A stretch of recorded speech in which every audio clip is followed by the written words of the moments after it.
Hello guys, good morning. അപ്പോൾ ഇന്ന് ഞാനിതാ എൻ്റെ വീട്ടിലാണ് ഉള്ളത്. അപ്പോൾ ഞാനിതാ വളരെ നേരത്തെയാണ് എണീറ്റത്. എൻ്റെ വീട്ടിലായതുകൊണ്ട് തന്നെ ഞാനിതാ ഒരു 10:30 ആയപ്പോഴാട്ടോ എണീറ്റത്. അപ്പോൾ എണീറ്റപ്പാണ് ഞാനിതാ വിൻഡോ ഒക്കെ ഓപ്പൺ ചെയ്ത് വ്യൂ ആസ്വദിക്കുക ഗായ്സ്. ഇത് എൻ്റെ വീട്ടിലൂടെ അല്ല വീടിൻ്റെ അടുത്തുകൂടെ ഒഴുകുന്ന തോടാണ്. പിന്നെ ആ കാണുന്നതാണ് AWH കോളേജ് കേട്ടോ, നമ്മുടെ തെറാപ്പി കാര്യങ്ങളൊക്കെ ചെയ്യുന്നത്. ഇന്നപ്പോൾ മോർണിംഗ് ഇത് അമ്മ ചപ്പാത്തിയും ചെറുപയറാണ് ഉണ്ടാക്കിയത്. ഞാനതാ പാത്രം കഴിക്കണ കൂട്ടത്തിൽ ചപ്പാത്തിയും കൊണ്ടിട്ടിട്ടുണ്ടായിരുന്നു കേട്ടോ, അറിയാതെ ഇട്ടതാണ്. പിന്നെ ചിക്കൻ പാർട്സ് ആണ് കിട്ടിയിട്ടുണ്ടായത്, പിന്നെ നെത്തലുമാണ് കേട്ടോ. എനിക്ക് പാർട്സ് ഭയങ്കര ഇഷ്ടമാണ് കേട്ടോ. പിന്നെ വീട്ടിൽ വന്ന് ഞാൻ സ്വതവേ ബെഡ് റെസ്റ്റ് ആണ് ഉണ്ടാവാറുള്ളത്. അപ്പോൾ ഇന്ന് ചെറിയൊരു ചേഞ്ച് വരുത്തി അച്ഛൻ്റെ ഷർട്ടൊക്കെ ഞാൻ അയൺ ചെയ്ത് കൊടുക്കുന്നുണ്ട് കേട്ടോ. ആ നേരം കൊണ്ട് അമ്മ ഇവിടെ പാർട്സ് ഒക്കെ റെഡി ആക്കിക്കൊണ്ടിരിക്കുകയാണ്. പിന്നെ നമ്മുടെ നെത്തൽ പൊരിക്കാനാട്ടോ. അപ്പോൾ ഇന്ന് അമ്മേൻ്റെ മരുമകൻ വരും കേട്ടോ, എന്നെ വിളിച്ച് കൊണ്ടുപോകാൻ, അതായത് എൻ്റെ കെട്ടിയൻ.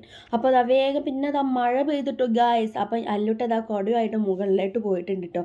മഴയത്ത് കളിക്കാൻ അല്ലൂട്ടിന് മഴയത്ത് കളിക്കാനൊക്കെ ഭയങ്കര ഇഷ്ടമാണ് കേട്ടോ. മഴയത്ത് നല്ല അല്ലൂട്ടിന് പുറത്തിറങ്ങി കളിക്കാൻ ഭയങ്കര ഇഷ്ടമാണ്. ഞാൻ വിടാത്ത പ്രശ്നമേ ഉള്ളൂ. പിന്നെ ഞാൻ മേലെ അതാ കയറി കുറച്ച് വ്യൂ ഒക്കെ ആസ്വദിച്ച്. പിന്നെ നല്ലോട്ടൻ്റെ മേമയുടെ വക അടിപൊളി ഡാൻസ് ഉണ്ടായിട്ട് വരും. വഴുതി വീണിട്ടുണ്ടായെങ്കിൽ അതിനേക്കാൾ നല്ല രസമുണ്ടായിരുന്നേ.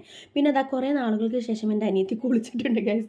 അത് കഴിഞ്ഞതാ അമ്മ താ നെയ്ച്ചോറാണ് കേട്ടോ ഉണ്ടാക്കുന്നത്. എനിക്ക് നെയ്ച്ചോറാണ് ഇഷ്ടം. പിന്നെ അതാ പൊന്നൂസിനെ വലിച്ചു കൊണ്ടുപോകുക കളിക്കാൻ വേണ്ടിയിട്ട്.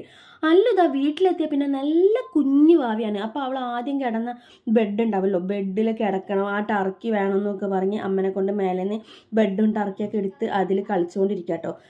അതിൽ കിടന്ന ക്ഷീണം മാറ്റാൻ ഇതാ മാമിയും മോളും കൂടിയിട്ട് ക്ലീനിങ് തുടങ്ങിയിട്ടുണ്ട്.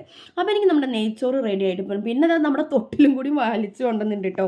മരുമകനെ കാത്തുനിന്നിട്ട് കാര്യമില്ല എന്ന് പറഞ്ഞുകൊണ്ട് അച്ഛൻ വിശന്നപ്പോൾ കഴിച്ചു. അല്ലുട്ടൻ വിളിച്ചുകൊണ്ട് ആരും പോവാത്തതുകൊണ്ട് അല്ലുട്ട അതാ തൊട്ടിലൊക്കെ മറച്ചിട്ടിരിക്കുകയാണ് കേട്ടോ. പിന്നെ മഴ പെയ്തപ്പോൾ തുണി എടുക്കാൻ ഓടിട്ടോ. പിന്നെ ഞങ്ങൾ ഫുഡ് അടിച്ചിട്ടോ. പിന്നെ അപ്പുചേട്ടനും വന്നു. അപ്പോൾ ഇത്രയേ ഉള്ളൂ. Okay, by.